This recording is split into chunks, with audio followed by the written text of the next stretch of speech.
doctors started telling me these stories about drugs and therapies that they were prescribing, and they were shocked, they were horrified, because they find out that these therapies, one after another, were actually causing more harm than good. And they wanted to know how it happened. They couldn't believe that they were giving medicines to people that were actually, in some instances, killing patients.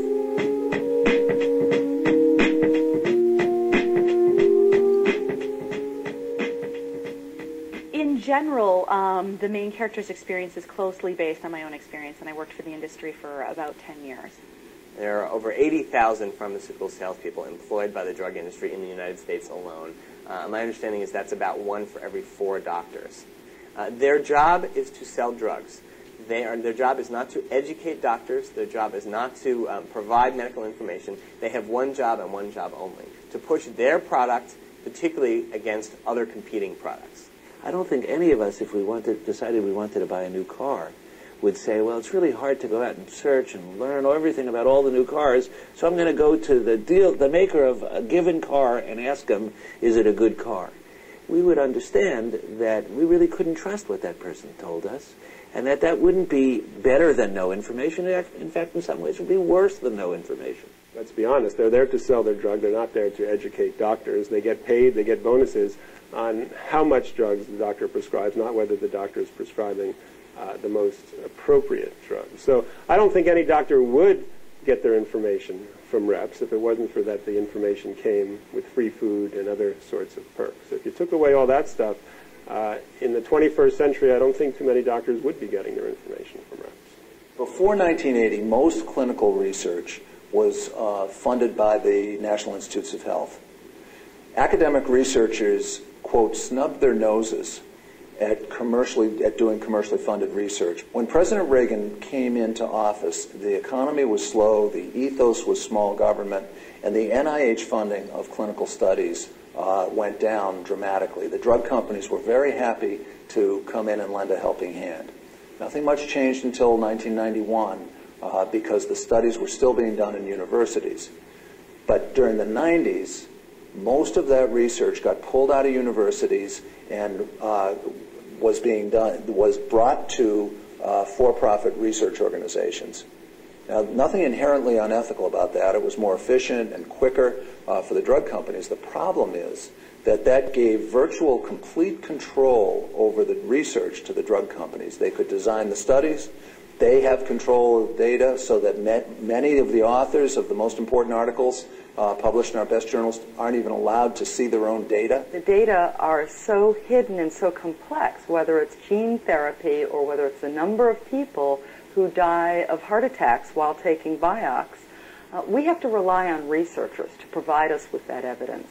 And I think the most shocking thing is to find that evidence is simply not available, or it is distorted. And some of it is hidden as trade secrets. Federal trade secrets laws, commercial interests, allow drug companies to withhold some of this information. And I just recently found out, for example, that the Food and Drug Administration does not report all the deaths it knows about in patients who are on certain drugs, because these are considered federal trade secrets. The data that I found on the FDA's website showed for Vioxx that in the company's own study, in Merck's own study called the Vigor study, where Vioxx was compared to naproxen or Aleve sold over the counter, Vioxx is no more effective than Aleve, but the important thing is that the manufacturer's own data shows that Vioxx causes significantly more cardiovascular complications, heart attacks, blood clots, and strokes, more than Aleve.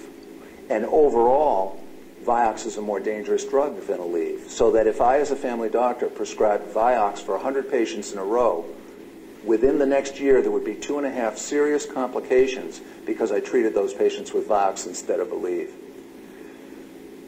The New England Journal of Medicine article that was published in November of 2000 that was supposedly based on reporting that research failed to include those two crucial pieces of information. The reason 20 million people took Vioxx and many similar millions took Celebrex was because of the advertising. It's because consumers saw Dorothy Hamill skating around on their televisions in those Vioxx ads we've all seen, that so many people took Vioxx. So that's a perfect example of how drug advertising totally skewed what drugs people took and how much they paid. Because Vioxx was many, many more times more expensive than a bottle of ibuprofen, which for most people would have been just as effective. And not only would they not have paid more, they wouldn't have been at heightened risk for heart attacks. And though industry will say the marketing costs don't affect the cost of drugs, they do say the research costs affect the cost of drugs. So though I'm not an economist, I don't see how you can have one but not the other. And that, in fact, just like the research costs may affect drug costs, I guess that marketing costs probably affect them too. If there's anything in American or Western society that sort of dominates our cultural life, it's advertising. Advertising costs millions of dollars for the Super Bowl, for a minute. And the reason it does is because it works. Because by spending a few $1 million on advertising, you make billions of dollars.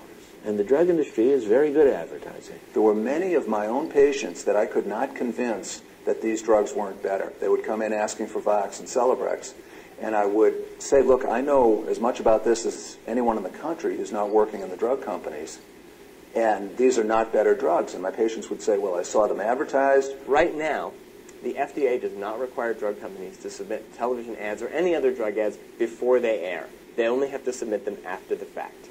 So the ad will already be on TV or in a magazine, and the FDA, if it eventually gets around to doing something about an ad it considers deceptive, may be too late. I think it's really short-sighted to think that this is a matter of bad drug companies or bad people pulling things over on us. They're doing what they're supposed to do. If we want it to be different, we have to insist on it. And the ways in which we insist on it is multi-pronged, but it includes our government. Of course it does. Right now, our government is not terribly interested in making any reforms that would be useful because they're very beholden to the drug companies. If we want to change that, we have to make them beholden to us. We have to have the clout and the influence in the organization to make it that they can't blithely go along making the FDA be something that has been widely and famously called a servant of the drug industry.